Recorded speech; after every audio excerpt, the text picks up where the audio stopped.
안녕하십니까. 생활주역을 강의하고 있는 이규희입니다.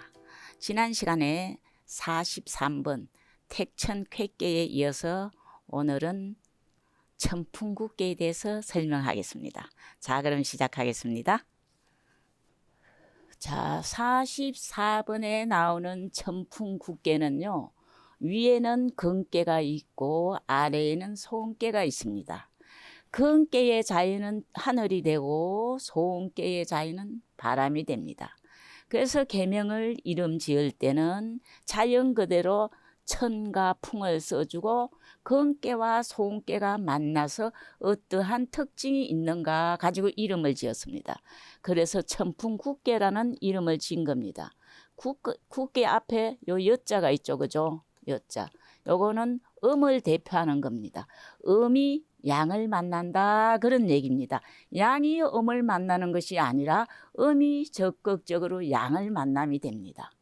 그래서 이름을 지을 때 구자를 갖다가 여자를 집어넣은 겁니다.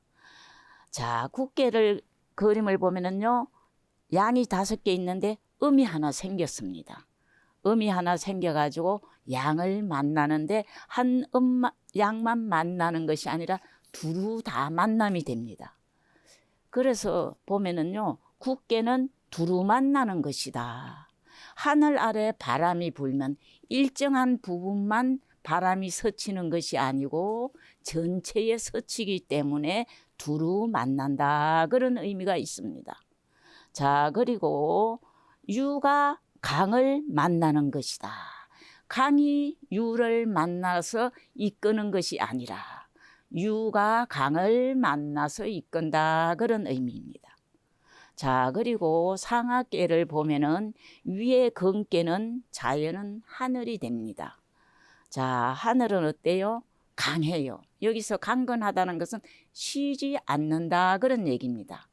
봄, 여름, 가을, 겨울, 봄, 여름, 가을, 겨울 쉬지 않고 수십 년, 수백 년, 수천, 수억 년 동안 계속해서 움직인다. 그런 얘기입니다. 그래서 성실하다 그런 뜻을 가지고 있습니다. 성실한데 얼마나 성실합니까? 지극히 성실하다. 거침이 없다. 그런 얘기입니다. 자, 하늘의 마음은 어때요? 우리가 태어날 때 천명을 받고 태어납니다. 그죠? 그 천명이라는 것은 정직한 마음. 하늘에서 주는데 우리가 받았을 땐 본성이라 그래요. 더 쉽게 얘기를 하면은 어떤 마음이라 그래? 양심이라고 표현을 하겠죠. 양심이라는 것은 정직하다 그런 의미가 있습니다. 자, 아래에 있는 소음깨를 보면은 소음깨의 자연은 바람과 나무가 됩니다. 바람은 어디든지 잘 들어가기 때문에 특징을 보면은 입야라 잘 들어간다. 그죠? 그리고 음이 두 양 아래 숙이고 있어서 공손하다 그런 의미가 있습니다. 세 번째 바람이 불면은 어때요? 하늘 아래서 바람이 불면 전체가 다 만물이 움직이게 됩니다. 그래서 명령하다 그런 의미도 가지고 있습니다. 자, 개의 뜻과 금깨의 뜻, 소음깨의 뜻을 가지고 이제 개사, 단사, 상사에 대해서 살펴보겠습니다. 자, 아주 개사가 상당히 간단합니다. 구는 여장이니 무령치년이라. 국계는 여자가 씩씩함이니 그렇게 나와요. 음이 하나 있는데 음이 하나 있을 때는 힘이 강력합니다. 그죠? 전체를 유도를 할 수가 있는 겁니다. 이끌고 나갈 수가 있는 겁니다. 그래서 국계는 여자가 씩씩함이니 여자를 취하지 말아야 한다 그런 얘기입니다. 자세히 한번 볼까요? 자, 보면은 천풍국계 앞에는요, 무슨 개가 있었죠? 43번 택천쾌계가 있습니다. 택천쾌계는 이렇게 생겼어요. 여기 택천쾌계인데 여기서 이쪽으로 온 겁니다. 양이 끝까지 갔으니까 끝까지 가면 맨 아래로 오는 겁니다. 그죠? 위에 있을 때는 끝까지 가서는 힘이 없어요. 다시 아래에 내려오면은 막 자라는 의미가 있으니까 힘이 있다 그런 얘기입니다. 자, 여자가 씩씩하다는 것은 여자가 지나치게 씩씩하면은 가도가 패하기 때문에 여자를 취하지 말라고 그랬습니다. 한 가정이 있는데 모든 것을 여자의 뜻대로 하면은 가도가 무너질 수가 있다, 그런 얘기를 한 겁니다. 두 번째는 뭐라 그랬어요? 무령치년이라. 같은 의미인데 음이 강하면은 반드시 양을 해치기 때문에 그렇습니다. 요거는요, 해칠 장자입니다. 해칠 해자와 뜻이 같습니다. 자, 왜 그러나 하면은 여자가 남자를 해치는 것이 아니라 천지자연의 이치가, 양기는 생깁니다. 필요한 기운을 자꾸 만들어내는 겁니다. 음기는 살기라고 표현을 합니다. 필요 없는 부분을 자꾸 죽여나갑니다. 그래서 우리가 음기가 성할 때는 어때요? 활동을 하지 않습니다. 음기가 가장 성할 때는 밤이잖아요. 밤에는 활동하지 않습니다. 낮에 양기가 있을 때 활동을 하게 됩니다. 자, 다시 한번 보겠습니다.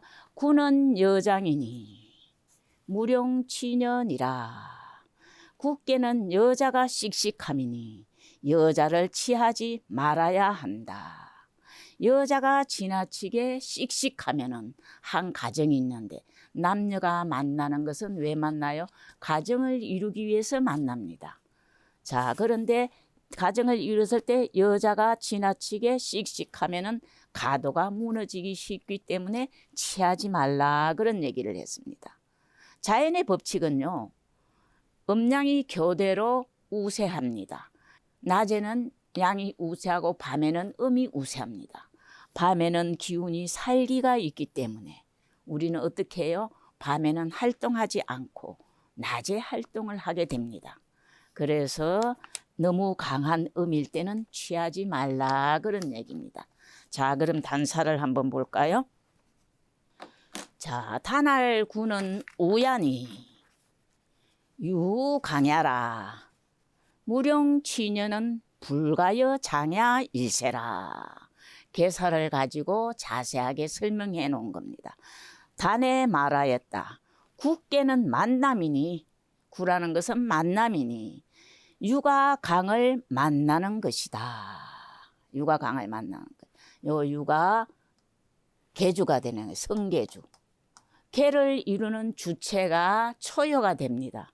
그래서 유가 강을 만나는 것이다. 무령치년은 여자를 취하지 말라고 한 것은 오랫동안 함께 할 수 없기 때문이다. 음과 양이 만나서 가정을 이루면은 조화가 돼야 됩니다. 음양의 조화가 돼야 되는데 한쪽이 지나치게 강하면은 조화를 이룰 수 없기 때문에 오랫동안 함께 하지 못하니까 취하지 말라, 그렇게 얘기를 했습니다. 자, 한번 볼까요? 자, 여기서 구라는 것은 중요한 것이 요 음에 있습니다. 음이 만남을 주관함을 얘기하고 있습니다. 양이 음이 만났을 때는 순리가 되는데 음이 양을 만날 때는 영리가 됩니다. 이치를 거스르는 게 됩니다. 이치를 거스르게 되면은 도에 어긋나게 되면은 다치게 됩니다. 해를 보게 되는 거죠. 그래서 우는 만나는 것이니 이제 경계의 말이 나옵니다. 유가 강을 만날 때는 반드시 경계의 말이 나옵니다. 자, 여기서 만난다는 것은 뭐예요? 요거 앞에 택천객괴가 있었습니다. 그죠? 이렇게 택천객괴가 있어요. 천지자연의 법칙은 끝까지 가면은 반전됩니다. 그래서 맨 위에 있는 양이 아래로 내려와 가지고 어떻게 된 거예요? 이렇게 바뀐 거예요. 그죠? 그래서 자연의 법칙이 이렇습니다. 그래서 이거는 누가 인위적으로 만들어낸 것이 아니고 어떻게 기약하지 않고 만나게 됨을 우라고 표현을 합니다. 우리 그 노래도 있잖아요. 그죠? 우연히 만난 사람. 기약하지 않고 만나는 것을 우라고 표현을 합니다. 자, 여기서 중요한 것은 음이 양을 만나는 것이다. 이것은 뭐예요? 음이 양을 어떻게 하는 거예요? 음이 양을 이끄는 것이 됩니다. 양이 음을 이끄는 것은 순리가 되고 음이 양을 이끄는 것은 영리가 됩니다. 영리가 될 때는 반드시 경계의 말이 있습니다. 자, 다시 한번 볼까요? 단알구는 우야니 유강야라 무령취녀는 불가여 장야 일세라. 개사에 여자를 취하지 말라. 이렇게 설명을 해놓은 겁니다. 단에 말하였다. 국계는 만남이니 내가 만나려고 해서 아니라 자연적으로 저절로 만나게 되는 거예요. 자연의 법칙은 끝까지 가면 반드시 올라가면 내려오고 끝까지 내려오면 올라가고 이게 자연의 법칙입니다. 그래서 만난다는 것은 기약하지 않고 만나는 것을 이룬다 그런 얘기입니다. 자, 해석을 볼까요? 단에 말했다. 국계는 만남이니 유가 강을 만나는 것이다. 강이 유를 만나는 것이 아니라 유가 강을 만나는 것이다. 그래서 개의 이름에 반드시 요 음을 대표하는 여자를 해놓고 구를 이렇게 만든 것입니다. 음을 위주로 했다 그런 얘기입니다. 자, 여자를 취하지 말라고 한 것은 오랫동안 함께 할 수 없기 때문이다. 남녀가 만나는 것은 가정을 이루기 위해서이고 원만한 가정을 이루기 위해서는 음양의 조화가 가장 중요한데 한쪽이 지나치게 강하면은 조화가 깨져서 가도가 폐해진다 그런 얘기입니다. 자, 단전은 길어서 두 쪽으로 보았습니다. 한번 볼까요? 다음 쪽을. 천지상우하니 천지상우하니 품물이 함장냐요. 천지균이 서로 만나니까 품물이 함장냐요. 강우중정하니 강이 중정을 만났으니 천하의 대행냐니 구지시의 대의제라. 이렇게 나왔습니다. 자, 천지기운이 서로 만나 천지기운이 서로 만나 온갖 물건이 모두 형체를 이루고 강이 중정을 만나 강이 중정을 만나요. 강이 뭐예요? 강이 중정을 만난 거예요. 강이 중정을 만나 천하의 만남의 도가 크게 행해지니 만나는 도가 크게 행해진다는 거예요. 우주의 모든 만물은 음양이 서로 만나가지고 생생장육을 한다 그런 얘기입니다. 만남의 도가 크게 행해지는 것이니 구의 때와 뜻이 크도다. 자세히 보겠습니다. 우리가 책을 보다 보면은 품물이라는 단어가 나오고 그 상대 개념으로 만물이라는 단어가 나옵니다. 만물. 자, 만물 이랬을 때는 물건을 나누지 않고 구분하지 않고 통째로 말을 했을 땐 만물이라고 표현을 합니다. 그런데 품물이라고 나오면은요, 온갖 물건이 다 그런 뜻입니다. 각각 구별이 있는 것을 품물이라고 표현을 합니다. 구별하지 않고 통째로 만물 이럴 때는 품물하고 상대 개념으로 쓰입니다. 두 번째 함장이라는 말이 나오는데 모두 함자입니다. 모두 다 그런 뜻입니다. 장이라는 말은요, 우리가 사전을 찾아보면 빛나다 그런 뜻이 있습니다. 그냥 빛나는 것이 아니고 만물이 이루어져 가지고 음야가 조화되었을 때 나는 빛을 장이라고 표현을 합니다.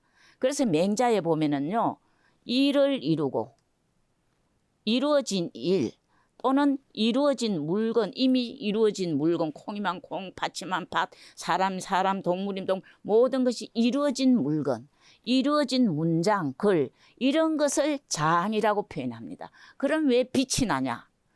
음양이 서로 섞인 것을 갖다가 장이라고 얘기를 합니다. 자, 우리가 빛난다는 것은 그냥 햇볕이 내리쬐는 그런 빛이 아니라 음과 양이 서로 섞여가지고 조화를 이루었을 때 나는 빛을 장이라고 표현을 합니다. 그래서 이루어진 일이나 이루어진 물건, 이루어진 문체는 모두 음양이 조화됐기 때문에 장이다 그런 표현을 했습니다. 자, 다시 한번 볼까요? 천지상우하니 품물이 함장냐요. 강우중정하니 천하의 대행냐니 구지시의 대의제라. 천지의 기운이 서로 만나. 겨울에는 기운이 서로 만나지 않고 땅 기운은 가만히 아래에서 숨 죽이고 있고 위에는 양기가 가만히 있어가지고 소통이 앉아가지고 만물이 성장하지 못합니다. 그죠? 근데 봄이 되면 어때요? 천지의 기운이 서로 만나 온갖 물건이 모두 형체를 이루고 요거는 모두 형체를 이루어서 빛난다 그런 얘기입니다. 풍물은 하나하나 전부 다 구분한 것 모든 물건을 얘기합니다. 온갖 물건이 모두 형체를 이루고 강이 중정을 만나 강이 중정을 만나 오효가 되겠죠.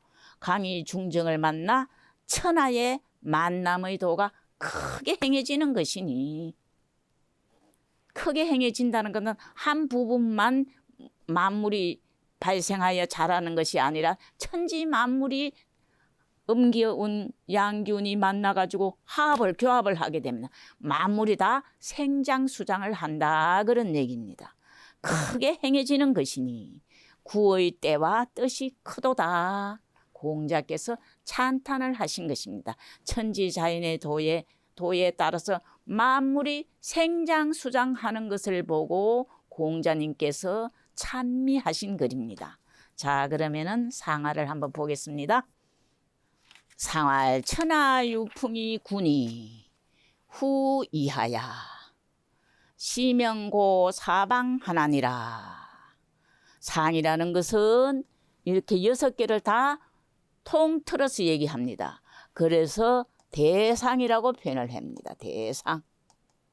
대상전이라고 표현을 합니다. 요 전은 무슨 뜻이에요? 전이라는 것은 경을 풀이한 것을 전이라고 얘기를 합니다. 공자가 그를 풀이한 글입니다. 요 상을 보고 풀이한 겁니다. 상활 천하유풍이 군이 후이하야 시명고 사방하나니라. 상에 말하였다. 하늘 아래에 바람이 부는 것이, 자, 여기는 하늘이 있고 여기는 바람이 있습니다. 요 아래 있잖아요. 그래서 하늘 아래 바람이 부는 것이 국계이니, 하늘 위로 불 때와 하늘 아래에서 불 때는 다릅니다. 후가 이 이치를 본받아서 하늘 위에서 바람이 불어가지고 만물에 스치는 그런 상을 본받아서 그런 얘기입니다. 후가 이 이치를 본받아 명령을 사방에 알린다 그런 얘기입니다. 자세히 한번 보겠습니다. 천하유풍이라는 것은 상하계의 자리로서 말한 것입니다. 위에는 천이 있고 아래에는 뭐가 있어요? 바람이 있어요. 그래서 하늘 아래 바람이 부는 것은 상하계의 자리를 가지고 설명한 것이다 그런 얘기. 하늘 아래에서 바람이 부는 것과 하늘 위로 부는 것은 완전히 다른 의미를 가집니다. 하늘 아래는 만물이 다 하늘 아래 있기 때문에 만물에 두루미치는 그런 의미를 가지고 있습니다. 자, 두 번째는요. 후이하야. 후는 뭐예요? 자, 은나라 3대 시대, 하은주 3대 때에는 명칭이 5가지로 있었습니다. 제후의 명칭이. 공이 있었고, 그 다음에 공후가 있었습니다. 그 다음에 백이 있었습니다. 공후, 백, 자, 남. 이렇게 순서가 있었습니다. 공이 있은 다음엔 바로 후, 그 다음 째가 후가 됩니다. 그 다음에는 백이 됩니다. 예전에 그 책을 보면은요, 문학은 서백이었다. 서쪽에 백이었다. 서쪽에 우두머리였다. 그러면은 세 번째 들어가는, 서열에 들어가는 그런 관리가 되는 겁니다. 후가 이치를 본받았다는 것은 바람이 만물에게 두루미치는 것을 본받았다는 거예요. 그러면 윗사람이 자기의 덕과 능력이 아래 사람에게 두루미치도록 해야 하는 것을 여기서 배운 겁니다. 그래서 그 부분을 본받았다. 시명고 사방한다. 명령을 내려가지고 사방에 알린다. 이거는 뭐를 가지고 설명했어요? 자, 아래에 있는 풍의 뜻, 소음깨의 덕은 뭐가 있어요? 입야라, 들어간다. 공손하다. 또 어떤 뜻이 있었습니까? 명령하다 그런 뜻이 있습니다. 처음에 할 때 적어드렸죠, 그죠? 입야라, 공야라, 명령한다. 그래서 손께의 덕을 가지고 이것을 글을 풀이를 한 겁니다. 자, 다시 한번 볼까요? 상할 천하 유풍이 군이 후이하야 시명고 사방하나니라. 상에 말하였다. 상전 전체의 상 대상전을 보고 공자께서 설명을 하신 겁니다. 하늘 아래에 바람이 부는 것이 굳게이니 하늘 위로 불 때와 하늘 아래로 불 때는 완전히 다른 의미를 가지고 있습니다. 하늘 아래로 불 때는 그 만물이 그 바람이 만물에 두루 스치게 되는 거. 그죠? 그것을 본받아 가지고 후가 이치를 본받아서 명령을 내려 사방에 알린다. 전체 다에게 명령을 내려서 알린다. 그런 얘기입니다. 자, 그러면은 오늘은 천풍국계에 음이 양을 만난다는 큰 의미를 가진 천풍국계에 대하여 계사, 단사, 상사에 대해서 살펴보았습니다. 다음 시간에는 이어서요, 천풍국계 초요부터 상요까지 우리가 미래 예측을 했을 때 어떻게 대처하는지에 대해서 자세히 설명해 드리겠습니다. 자, 여기서 이해가 안 가는 부분은 여러분들이 유튜브를 보면은 임계TV라는 게 있습니다. 거기 가서 여러 번 들으시게 되면은 이해가 잘 가리라 생각됩니다. 감사합니다.